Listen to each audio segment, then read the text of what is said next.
to the pop culture cosmos. And we're back.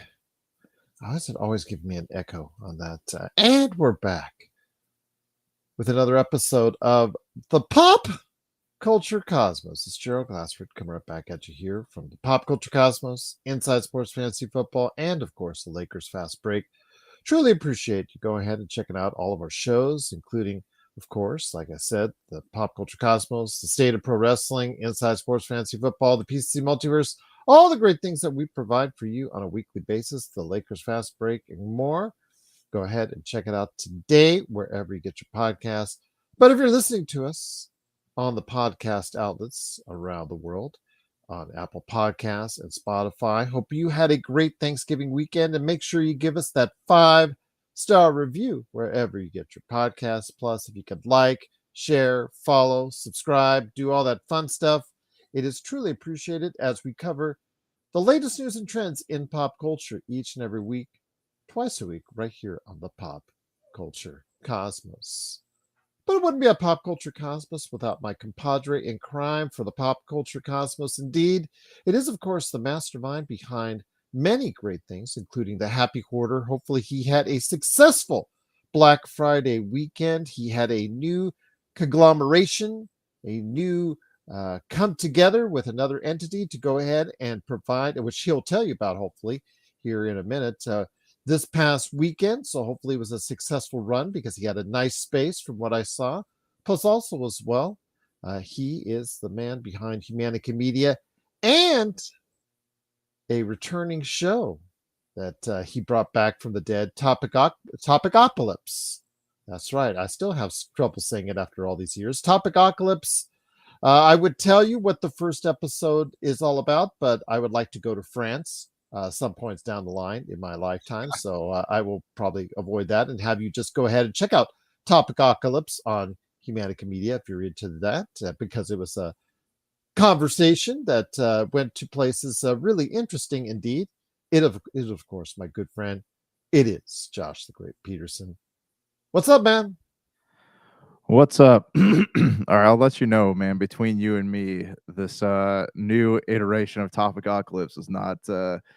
It's got some kinks to work out for sure. Because like I'm not a political person. You know, like I just that's all the other people want to talk about now, though. Like that just goes to show like how soaked into our culture politics has become. You know. So maybe that's the dynamic, though, is the other two members of your crew that were on Topicopolis that show want to talk politics, and you don't. So maybe that's the dynamic of the whole show.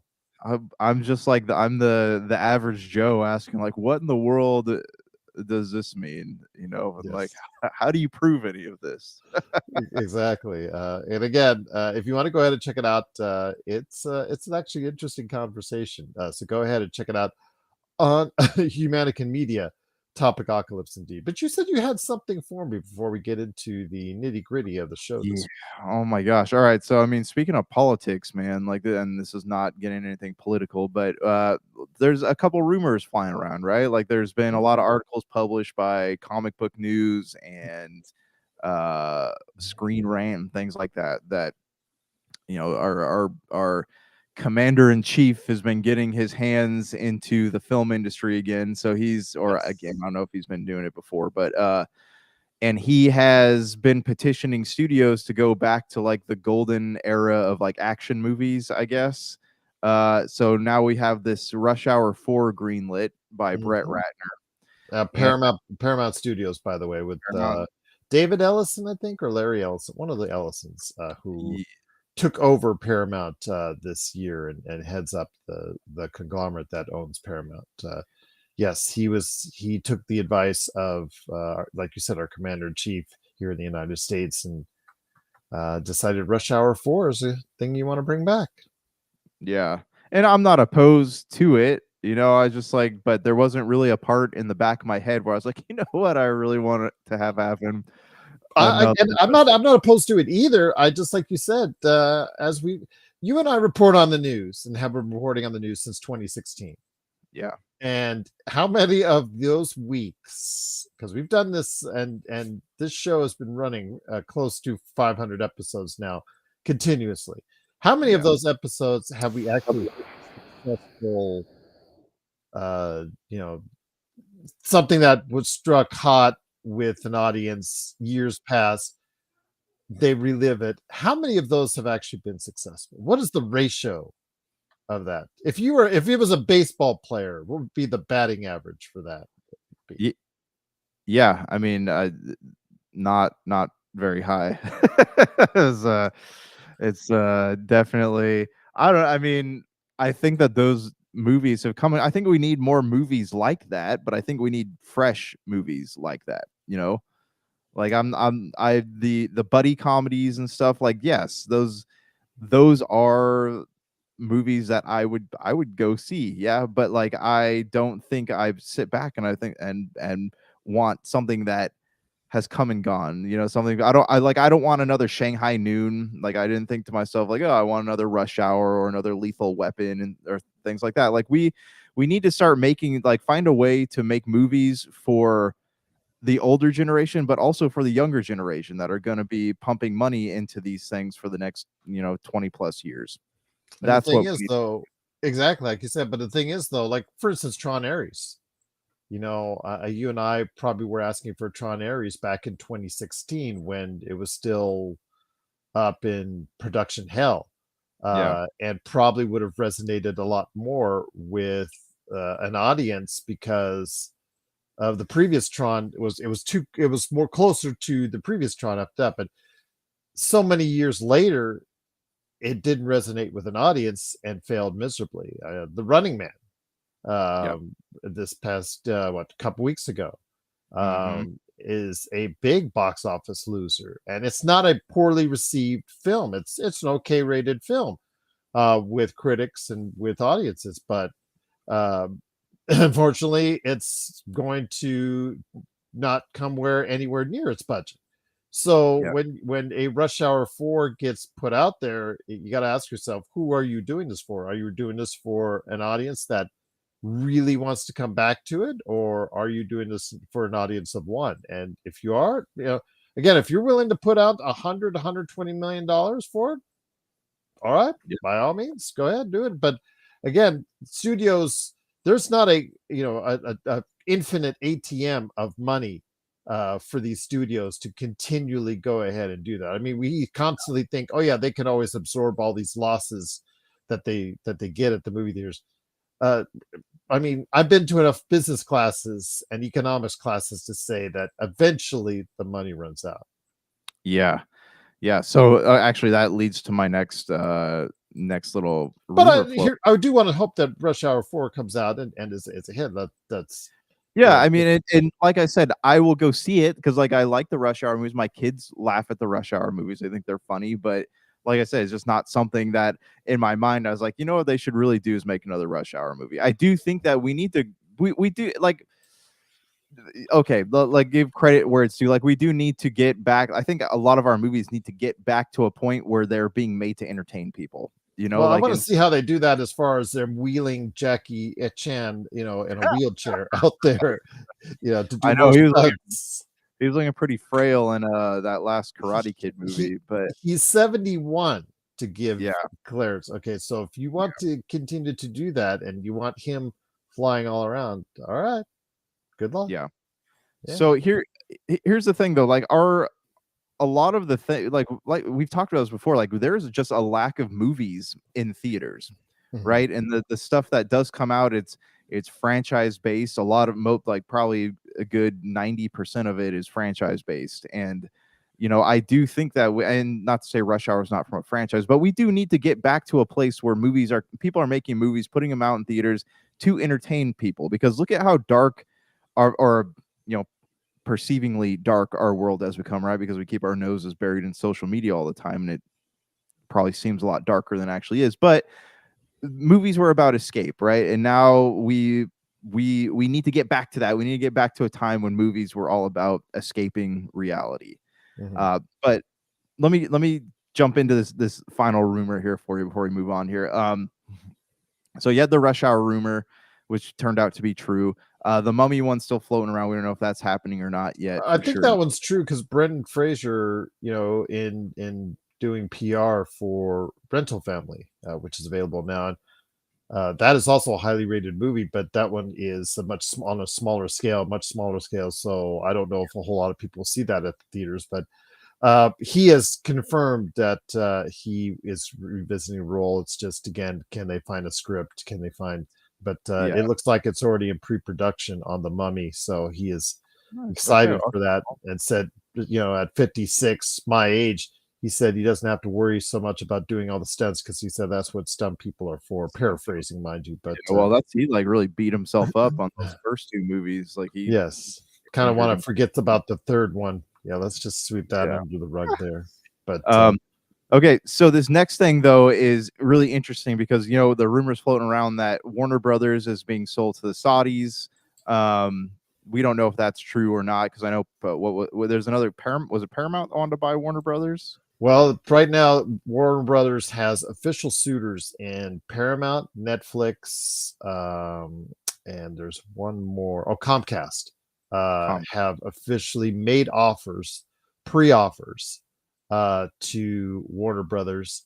Warner Brothers has not liked any of the offers, so I believe the latest news is that it has gone on to a next stage of the bidding, and I don't know if Saudi investment firms are involved as of yet, but you said they're unconfirmed that they have been a part of the bidding process. Yes, yeah. So that's the rumor floating. Or like I said, I don't have any like confirmed sources, but a lot of the things I've been reading have mentioned the Saudi, Saudi investment properties in one way or another. Anyways, so Trump, there's another thing Trump is also trying to get his hands into. So his favorite Batman is Ben Affleck, right? So there's a lot of articles coming out saying like make Batman great again or whatever. So there's a lot of push, I guess, but even from Netflix too, which I don't think has anything to do with the president, but there's a big push from a couple parties to have the Snyderverse come back. Yeah, there's I know not the only one who has said that the Snyderverse, because again, it seems like Superman did make some money at the box office. Supposedly, it was profitable because it finished in the $600 million range worldwide. Yeah, it the decent start for the DC universe, the new DC universe. But if you're trying to bring back the Snyderverse, that has not been, I guess, fully ixnayed. Especially if Netflix buys it, because of their association with this, of course, Zack Snyder, who has created movies in recent years, none of which are really worth your time seeing.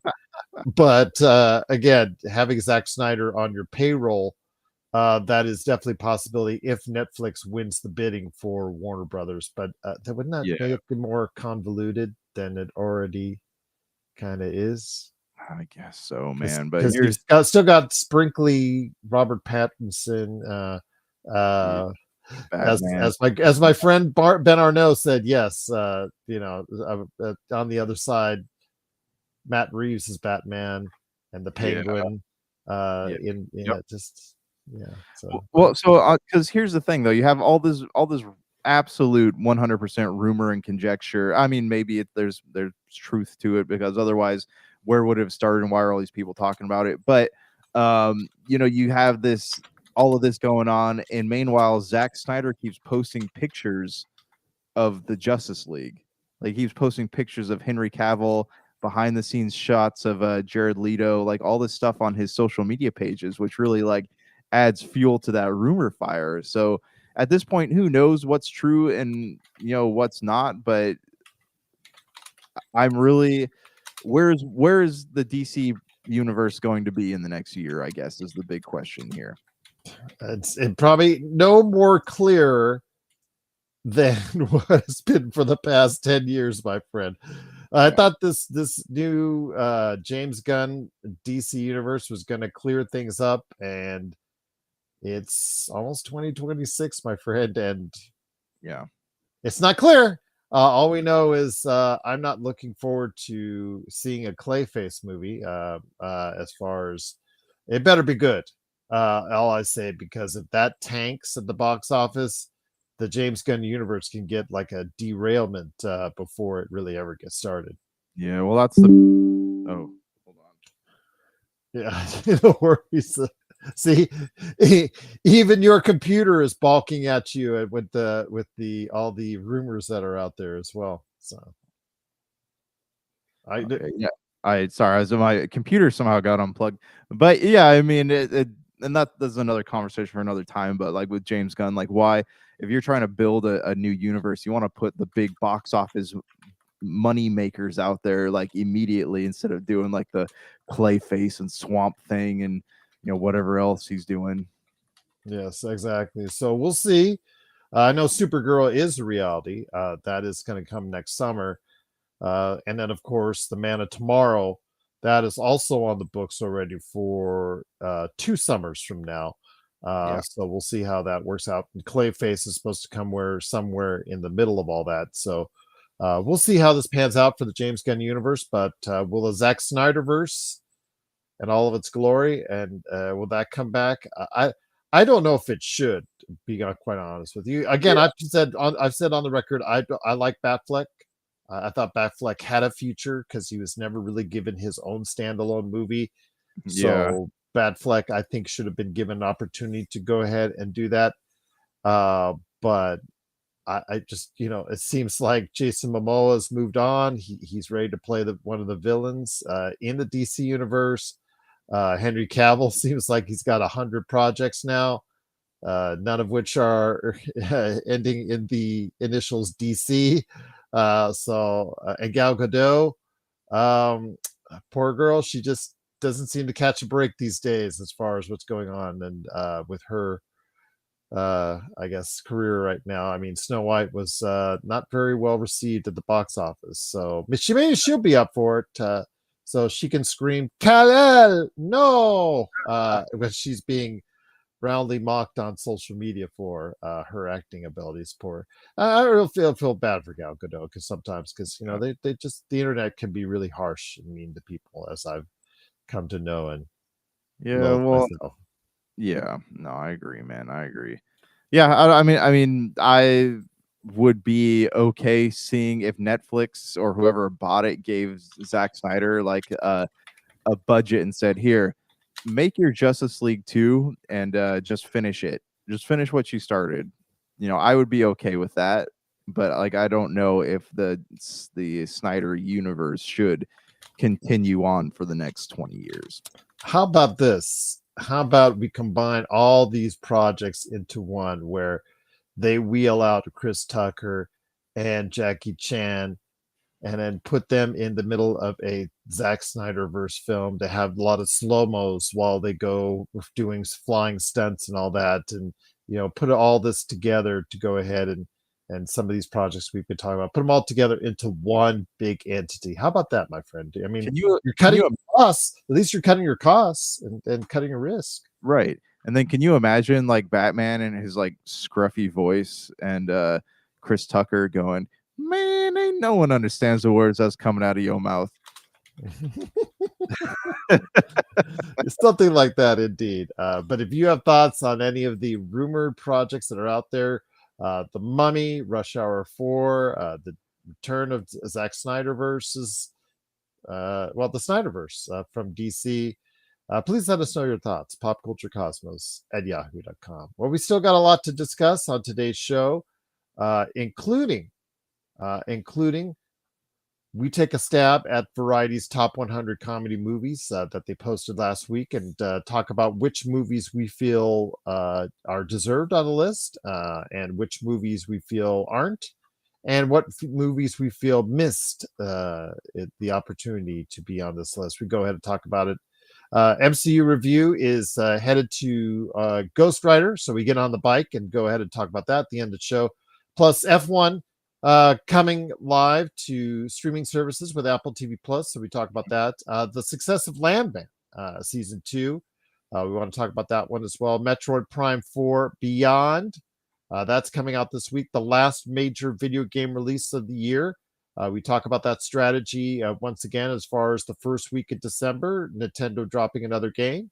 And then, of course, also as well, all the news and trends in pop culture right here at the Pop Culture Cosmos. But it begins with the box office. And Josh, the Thanksgiving box office was a pleasant one for Disney. We can definitively say, despite what Box Office Mojo prints and says about other movies, we'll talk about Demon Slayer here in a second, our weekly Demon Slayer report, that it was a great weekend for Zootopia 2. By all accounts, it seems to have hit a great number all around the world with a $556 million worldwide opening during this weekend. It here in the States, it added $156 million. Wicked for Good held as well pretty strongly with a $93 million take as well. What's your thoughts on the top two movies, including actually, it's the biggest animated opening of all time worldwide and one of the biggest openings ever, period, for Zootopia 2. Right place at the right time. That's what I think for Zootopia 2. Like, it was an animated movie where the first one was loved by people, no controversies, nothing of the sort. It released on a weekend when everybody was out of school, and that was just a recipe for a ton of money to come in. I also do want to mention that China, it absolutely scored. It's the biggest opening since Avengers Endgame in China for a non-Chinese oriented as far as a made film, as far as it's concerned. And I guess the fact that Disney Shanghai has a Zootopia exclusive right now, because no other Disney around the world has a Zootopia themed area. So to show you that they have much love for the Zootopia franchise with the first one, and it's absolutely huge in China. And I know that there was once a period when we were talking on the show weekly about films scoring success overseas in China, and then the well went dry right around after COVID. It just stopped in China, and movies were not getting anything in China, or not even being allowed to be shown or be seen in China. And a lot of that has to do with relations between countries. In fact, the huge start that Demon Slayer, which seemingly has not moved an inch or a dollar since we had this discussion. It's still at $662 million worldwide, even though it was the I think the top it's still one of the top 10 worldwide movies last weekend. Figure that one out. That one did great in its first week in China, but because of souring relations between the companies, that like a faucet, it turned off in the second week, literally by I think an 80 to 90% fall in the second week. So a lot of that is based off of country relations as far as successes for these movies in China. But to see American-made movies or non-Chinese movies doing well in the Chinese market again, or at least having a chance to do well, is a great sign, because people all around the world hopefully will get a chance to experience movies. And like you're talking about, experience the thrill of going to see event movies once again.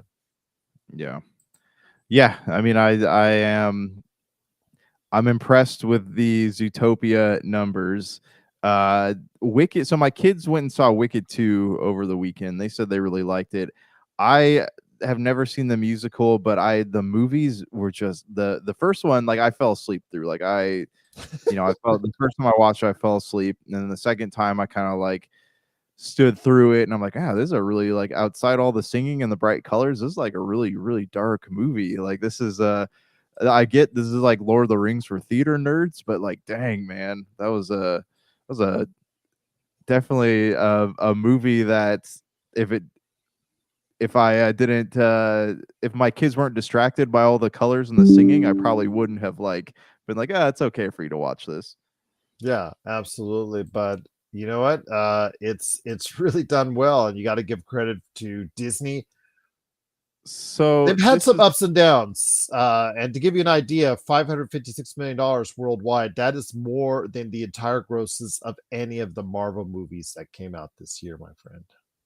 I'm sorry, are we talking about Zootopia or Wicked? Zootopia, by the way. Oh, Wicked itself, to give everybody an idea, if, again, these numbers are right with Box Office Mojo, Wicked for Good has hit just about $400 million worldwide. So it's done pretty good for, is it Universal? Am I thinking? Yeah, Universal as well. Yeah. I mean, Zootopia is definitely. I feel like that's one of those movies they'll definitely make another one of, especially after these numbers came in. Get ready for Zootopia 10, my friend. Yeah. So you know what is lacking in box office this year, and I've been looking ahead to see at what's coming out, is like an actual Christmas movie. Like there's not really anything that's I would state as being a big movie. It seems like a lot of the holiday stuff now is going straight to streaming services.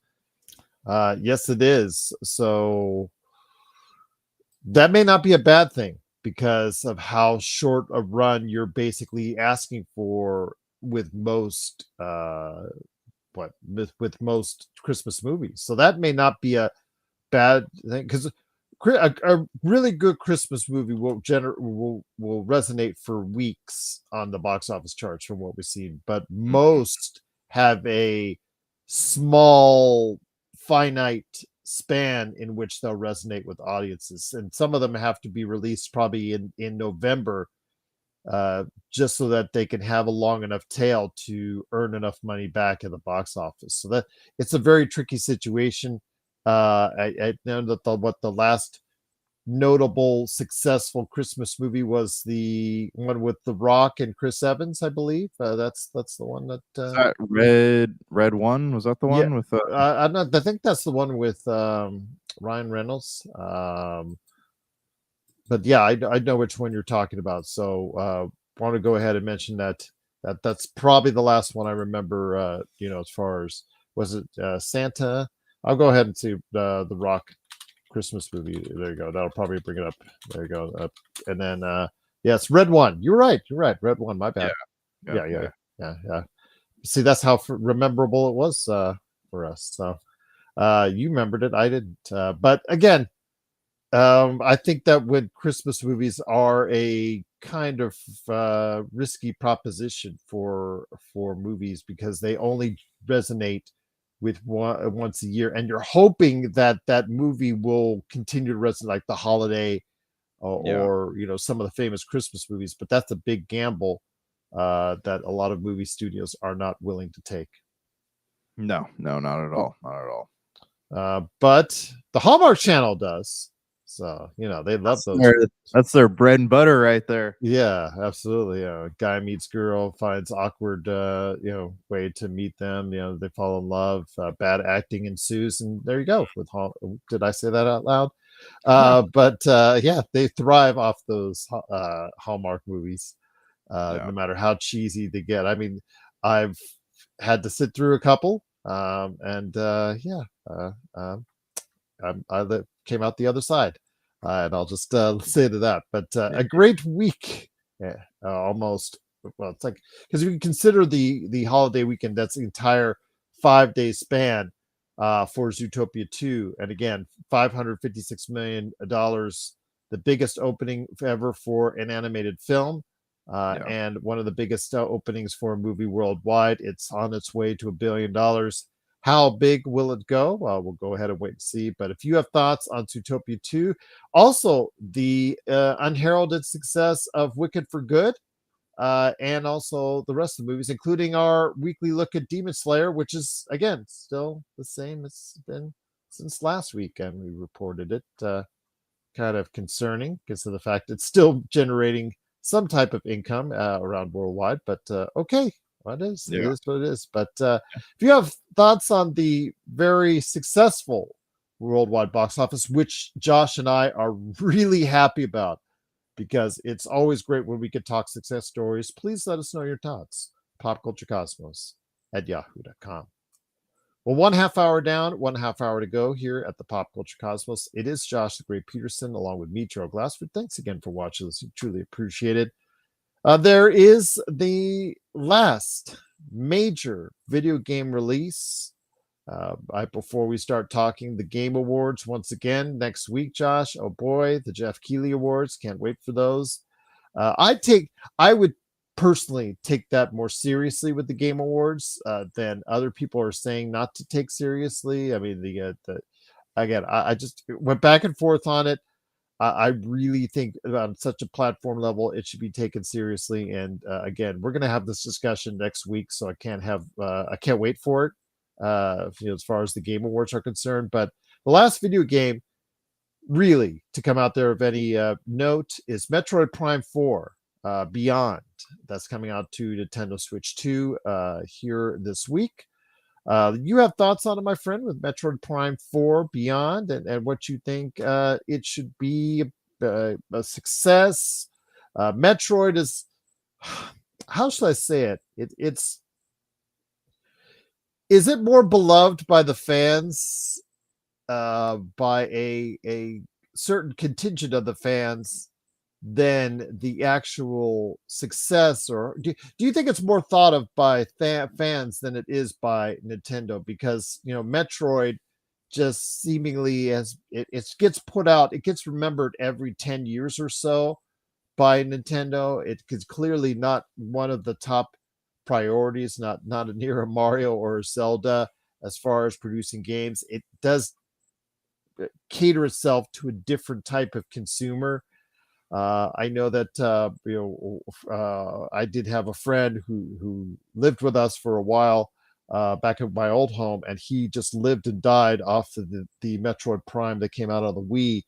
Play that, like he played literally the disc off of itself because it just played that so much. Your thoughts, my friend, on Metroid? Where do you put it in the pantheon of Nintendo games?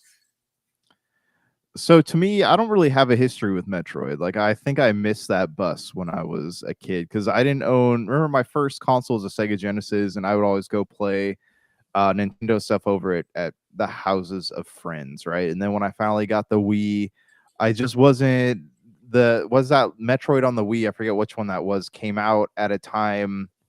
You know what I'm talking about? There was a Metroid on the Wii, right? Yeah. So it came out. Trust me. I know the Metroid that came out of the Wii, which is Metroid Prime 3. That's how long ago, my friend. It's actually more than 10 years. Right, so Metroid Prime 3 Corruption came out on the Wii. Yeah. To give you an idea. The Wii. So 2009, I think, was the year. Oh, no, 2007. Metroid Prime 3 Corruption was 2007. Yeah.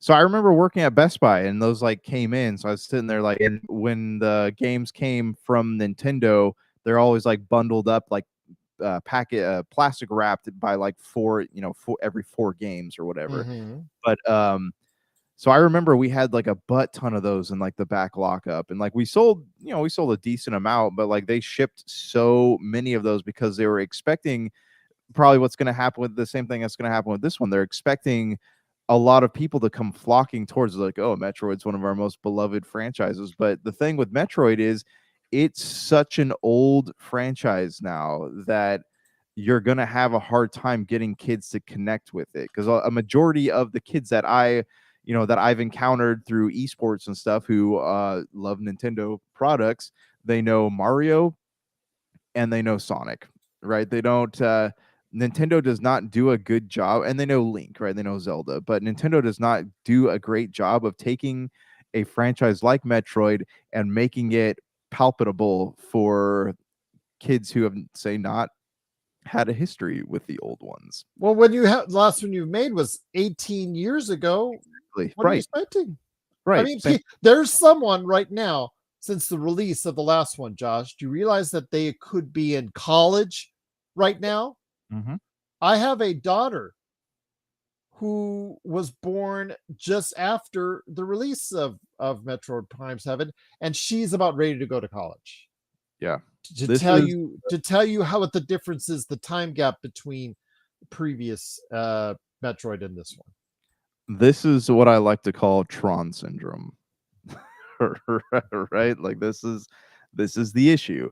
And this is also like one of the big issues that a lot of major video game franchises are facing. Like this is something like, how do you get new players interested in Final Fantasy? How do you get a lot of these new players interested in um okay, so they're actually, I think, to Halo, Microsoft's credit, like, hey, they're doing a good job with like the Halo stuff, but like again, going back to Metroid, like this is a game that is sporadically seen over the years, and there's not really any marketing scene on the TV or YouTube or whatever. So like how are you going to get kids interested in this? Because I feel like if this could very well be the last Metroid game, because it's just nobody's talking about it, nobody cares, you know.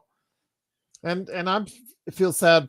I mean, because the fact I never resonated with it, because I like shooters. I especially like first person shooters. I've always been drawn to them since the PC days with Doom and Wolfenstein 3D and all that, Yeah. and Duke Nukem and all that. And the Metroid story just never resonated with me.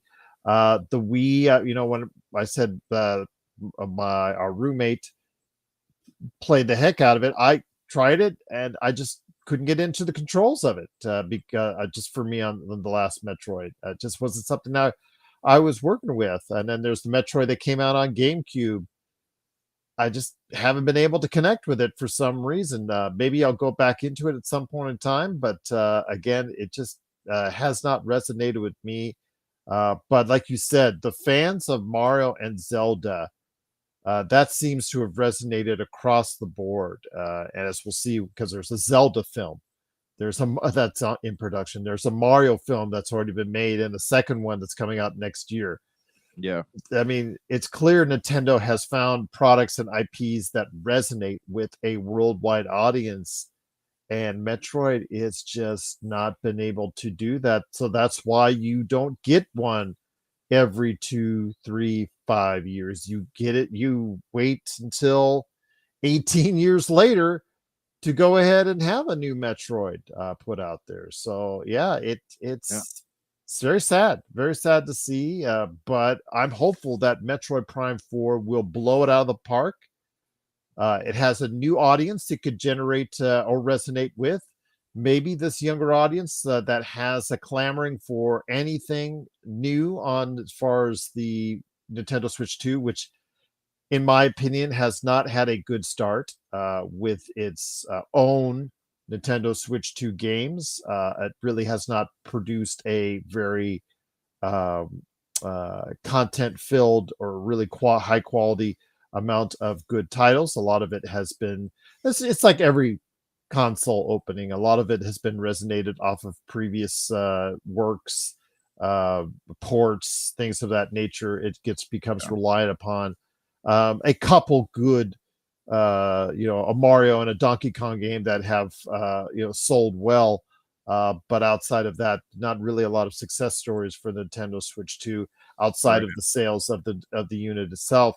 And now fans hopefully will get a treat and hopefully will resonate with it, because there's not a whole lot of new choices for Nintendo Switch 2 games that are must buys for the Nintendo Switch 2 audience. Yeah, there really is not. And I think that, again, like this, they need to figure out something. They either need to reboot Metroid, or they need to just do a better job marketing it to get people to play it. Because I mean, look at Donkey Kong. Like every Donkey Kong and Mario entry, you don't have to have any history with the franchise to understand what's going on. Yeah. But Metroid, and arguably Zelda, but not really Zelda, each thing kind of stands in its own, in the wake of its own legacy. But yeah, I don't know, man. I don't know. It'll be interesting to see what the numbers look like for the new Metroid game.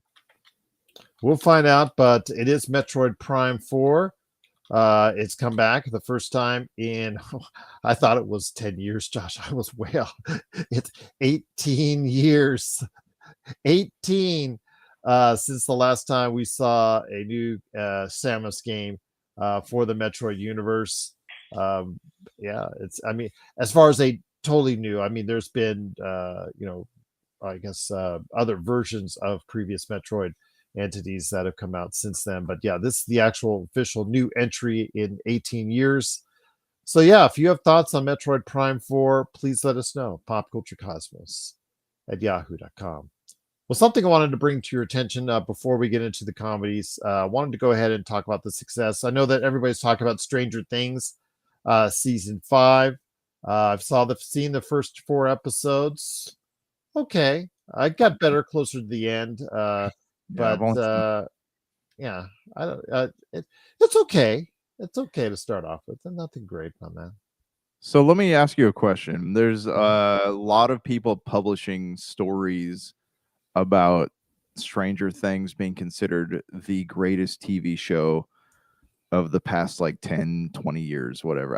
I think what they say, the greatest TV show of our generation is what they're calling it. I once upon a time I would have been like, oh, maybe I can see it being considered, but also like I think there's a lot better content out there that takes less time to be made. No. I mean, I'm not a huge Breaking Bad fan, but I see the quality of Breaking Bad. The Americans on FX is one of the most highly rated shows of all time. Period. Breaking Bad, Better Call Saul, that universe, which we're seeing with Pluribus as an extension of this from Vince Gilligan, and that's gotten off to a good start.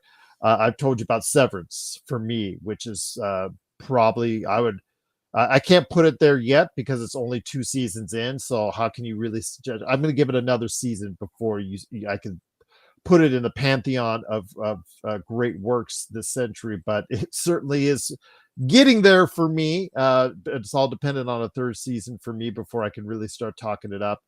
But there are other series, man. But Stranger Things, it's capitalized on a growing streaming audience at the right time over the Mhm. course of the almost 10 years it took to make this. But yeah, it's had its ups and downs, literally and figuratively, as far as if you follow the series, you know what I mean. But it's had its ups and downs. And this year, again, it's okay.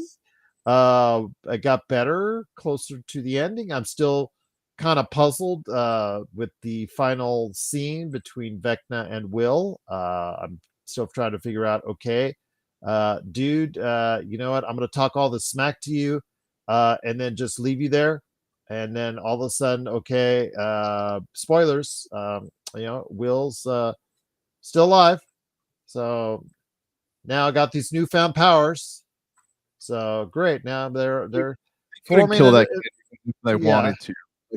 He's- They could have killed anyone that major that they wanted to and chose not to in this first 4 episodes. They really wanted to avoid it, but I know that there's betting sites on who gets knocked off in Stranger Things, and so far no one's been satisfied with that. But yeah, it is what it is, my friend, when it comes to Stranger Things. But no, I would not put it in the pantheon of great works this century. I mean, I- it's good.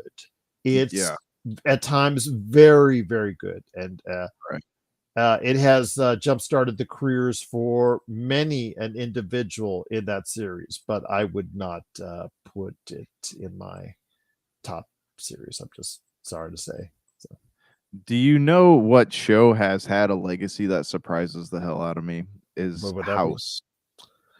Oh yeah. It seems to be resonating more now than it ever did when it was on.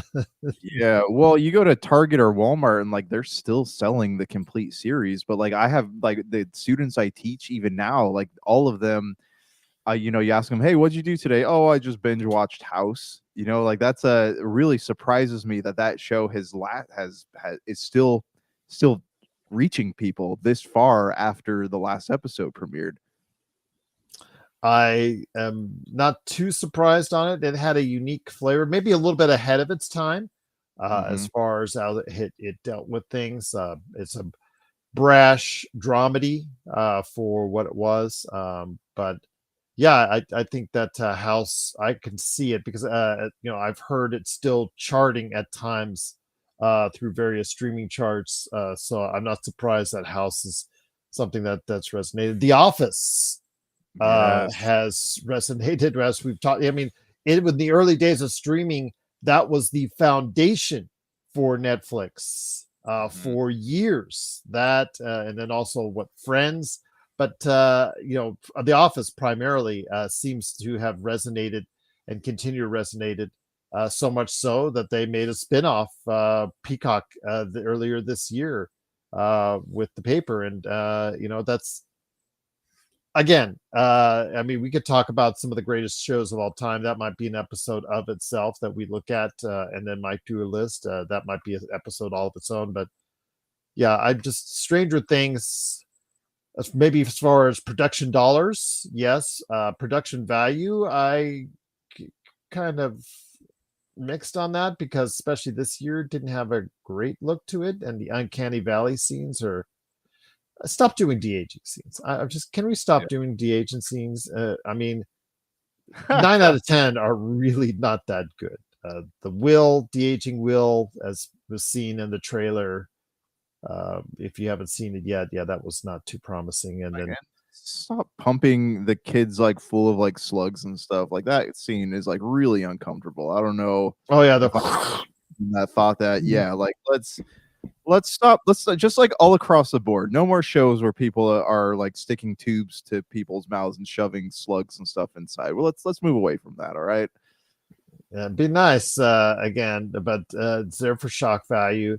The Winona Ryder one I didn't mind as much as far as the uncanny valley scene. It's a blinking if you miss it type deal with Winona Ryder. So again, that one's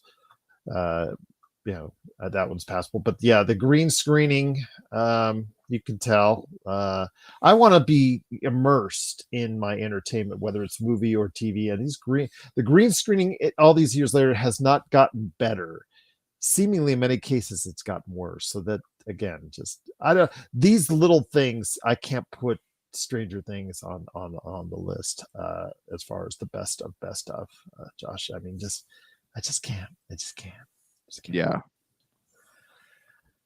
But it is, of course, the pop culture cosmos. It is. I want to mention as far as streaming success stories, because Landman, as far as it's concerned, has come out for season 2. It's been very successful on Paramount. So I wanted to give its acknowledgement. Billy Bob Thornton does something besides AT&T commercials, so he has been really doing well with Landman.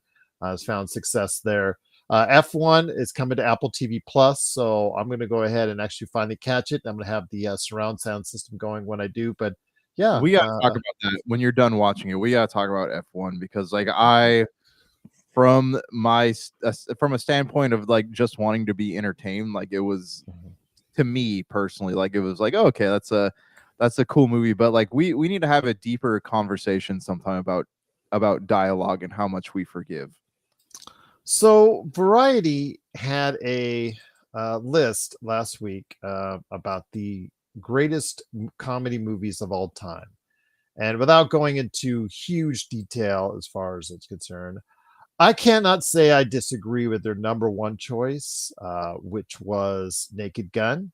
That movie is, as you know, stood the test of time and is still funny today. And I've actually gone and rewatched that parts of it on YouTube this year to show you how much I need of a chuckle. And as you go through the list, there's some great comedies throughout the past decades in it, and a lot of them are touched on it. But there are some other movies that they list as comedies, like Everything Everywhere All at Once. However great a film I have praised this movie for, and one of my favorite movies of all time, it to me is not a comedy. There are other movies in along this list that are not comedies that were put on this list because they might be listed as such. And yet there's also movies that I feel that were left out. First of all, what are your thoughts about,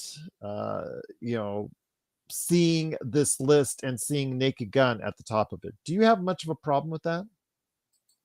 Okay, so Naked Gun is definitely not the funniest movie ever made to me. I think that, I think Airplane, like I could have, if they put Airplane on there, been like, okay, I could see that. It's in there. It's on this list. I forget. Yeah. I'll look it up with that. But I mean, it's a Zucker movie. If you pick that one, I can't fault you. If you pick the other Zucker movie, I can't fault you. Those two are just really, really classic movies. So But like it is hard for me to see that there are some like more modern comedies that have been left out, but Napoleon Dynamite's on here. You know, like yes. Napoleon Dynamite is a good movie, not a great movie, but it's you know, it's Ben not. Stiller's movie Zoolander is on this list, but Tropic Thunder, which I found to be a much more comedic film, Yeah. a much funnier film to me. Zoolander was fine. Zoolander was funny, but I really think Tropic Thunder hit a note much higher with me, Yeah, and yeah. that was left off this list. So to give you an idea, Yes, I see. I'm glad Waterboy made it on there. I'm trying to like I can't remember all the movies. Deadpool. I laughed. My wife and I laughed in the aisle, and we almost fell over in our seats in the aisle. It was so funny.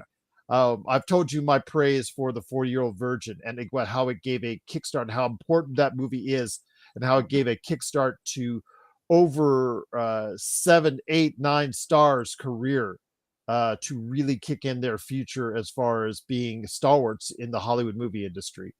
Yeah. That was left off this list, and I you cannot tell me why, because I laughed hysterically at these films. Spinal Tap, though, is on this list, even though the sequel wasn't very well received this year. But yeah, it's just an interesting list. If you go ahead and check it out, I'll provide in the description the link for it, guys. But did you really have any films that you felt that needed to be on this list that just wasn't?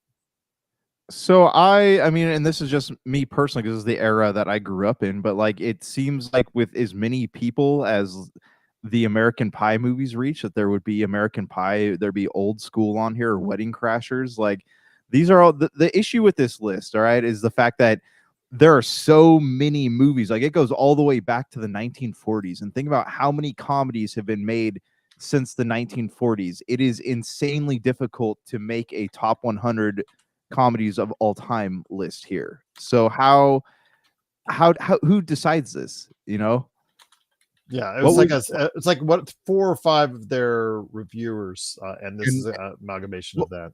what was the criteria though? Like what? Because you know a lot of these like you said, they I wouldn't exactly classify them as comedies, but like who? What is the criteria for a comedy? Because a lot of these I've watched, I've seen, and I'd be like, well, this is not.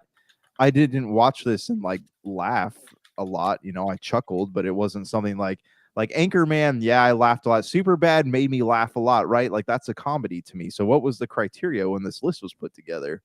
Yeah, I agree. But if we came up with our own list, we might come up with 30 or 40 movies that are not on this list that we feel should be on this list. Again, Yes. Okay. Hey, listeners, this is what we're gonna do. You're gonna email us oh popculturecosmos no, at don't do this yahoo.com. again. We're still Best comedies. trying to. We still haven't updated the list on the Pop Culture Cosmos for the top 100 movies all This is time. gonna be great, guys. I want best comedies, and we're gonna make the jump back to TV shows. All right, so Oh my god! let's Don't let's do let's that. do this. Let's get into this. We don't have to write about it. All right, we just gotta talk about it on the show because I want to know what non-reviewers think of the best comedies are. All right, let's do this. We're gonna roll with it. We're still. I still got it in our drafts on our Pop Culture Cosmos .wordpress.com site as far as the top 100 movies of all time that we haven't yet published. That's on our to-do list. I think we're like 50 in, and We never finished that. What we happened never to it? finished that. Oh my God. It's all in the drafts, my friend. They're all there in the drafts. I just have to write short blurbs about all of them, and just taking the time to do so. It was more time consuming than I thought it would be. Yeah. And Nobody it's reads anymore. Let's just podcast it. You know. all right. We're gonna have to do that. You know what? We're gonna have to do that as a filler episode. We're gonna have to do that and catch up on that indeed. So yes, if you have thoughts on Variety's top 100 comedy films of all time, Josh said it, and I'm going to have to say it. You can either put in the comments below or go ahead, popculturecosmos at yahoo.com. Like I say, everything else, you're more than welcome to send your thoughts in on that, or if you just put it in below, as far as that's concerned, we'll read it off on the air, and yes, we'll get into it. But yeah, I was really disappointed. Some of the movies that I've really laughed at over the years were excluded off this list, and I'll just leave it at that, my friend. So Yeah. truly a different list than what I think you and I put out. But yeah. If you have thoughts, popculturecosmos at yahoo.com. Lord help us if ever we get an abundance of emails. Yeah. But before we end it out, my friend, I did want to go ahead and get you set up with the MCU review. You weren't sure if we were going to be able to squeeze it in, but I think we can get it just under the wire there. We're headed on the motorcycle with Ghost Rider, my friend. Tell us thoughts. Did you want to loop in Ghost Rider 2, which maybe we're gonna do them both, because Ghost Rider 2 is like just an absolute sham of a movie. Yes, that was a motorcycle wreck, to say the least, my friend. But go ahead. Your thoughts on Nick Cage getting his chance to play a comic book superhero. And he is a comic book nerd, so you didn't have to ask him twice to go ahead and play a role as Ghost Rider. Okay, so if you watch the movie for what it was not a terrible movie. It wasn't a good movie, but it was just like, Nicolas Cage did okay. I thought he was there. I didn't have any issues with the way he acted the part. What did you think? I thought it was okay. I mean, it's very generically made. It is a movie of its time. We talked about this with Fantastic Four and some others. There's a certain style of a movie making for superhero movies in the 2000s that seemed very generic, and this definitely followed that list. And you could say that about the MCU in the 2010s as well. They followed a formula with a lot of its movies, and it resonated for the most part with an audience. This one, they followed a certain format during the 2000s that, when you look back on it, hasn't aged real well. But it's not because of Nick Cage, because Nick Cage, you could see he enjoyed and relished the role of playing a superhero, because he is a comic book nerd. He is someone that appreciates the superhero genre. You've seen him in brief appearances with the Batman type suit in Kick-Ass, and then you've seen him also as well with a put on as far as behind the scenes testing out for Superman as well. So he has appreciation for the comic book genre. Yeah, it's not a fault because of him that's been forgotten. It's more of a fault of the way the movie was made, and the second one as well, especially. So yeah. So yeah, I thought the acting was just fine, and but honestly, like, here's the thing: Ghost Rider doesn't have any like epic fights. Like he's always been more of a side character, and like his I guess his comic books, like, there's not really any time when he's like, punching or throwing, like Iron Man fighting something. So like it's it wasn't going to have like a big epic climax. It was just going to be a movie that kind of started, went, and then stopped.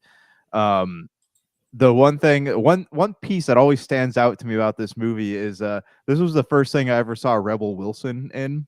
Okay. And I remember sitting there watching her and like doing the like in his when she's talking about like what his head looked like. And I was thinking to myself, I'm like, you know what? She's definitely going to be in more stuff, because there's something about her that is funny. And lo and behold, here we go. All these years later, she's been in a whole lot of things. Whether you like or dislike her career or whatnot, you're right. You have to congratulate her on her success, because to stay a active individual in entertainment, that's a trick in and of itself, my friend. So yes, credit to her for that. Yeah, absolutely. Yeah. I mean, you could discount her choices, but again, that the fact that who she is all these years later tells you everything you need to know about her success. Yeah, I mean, I like Rebel Wilson. I think she's funny. Like I haven't actually seen anything where she hasn't been being funny, I guess. But has she been in a serious movie? Not really in a long time, so maybe that's part of the reason why. But yes, her again, when you're living off your career off of mainly comedies, as I will do, and as that list tells us on Variety, that comedies are very hit and miss. Yeah. Okay. So this is where we make the jump, right? Ghost Rider 1, pretty decent movie as we've agreed upon. Ghost Rider 2, what happened? What in the world? What was that? What did I watch? You know, like that was, I remember being really excited about it, going to the theaters and walking out thinking like, man, that's the first movie I think I ever walked out of at the end. I'm like, man, I'm never gonna get that couple hours of my life back. Like that was what? It's example of a sequel that killed the franchise. But like why the parts with like what it was that was the movie had the big heads in it, right? The scenes that had like the big head fights in it, because that was why would you take a movie like that and give it over? Like Crank 2 was an awful movie, but you handed that script to the directors of Crank 2. What did you think they were going to do with that? Like who would hire those guys to do anything ever again, man? Like that was Crank 2 was one of the worst movies I've ever seen. And then they're like, hey, let's let these guys do a superhero movie. Like who, what, why, Gerald, why? Again, in Hollywood, it's not always what you know, it's who you know to get things done. Anyways, that was absolutely an atrocious film. So next week we're going to Spider-Man 3, and then boom, the dawn of the MCU is happening after that. So all the legacy films are out of the way except for the ones sprinkled in between. But yeah, we're gonna start off with not next week, but the week after, we got Iron Man coming your way. So for Josh the Great Peterson, this is Gerald Glassford. It's another beautiful day in paradise right here in the pop culture cosmos. We thank you for listening. And here's hoping you have yourself a great day. Welcome to the pop culture cosmos.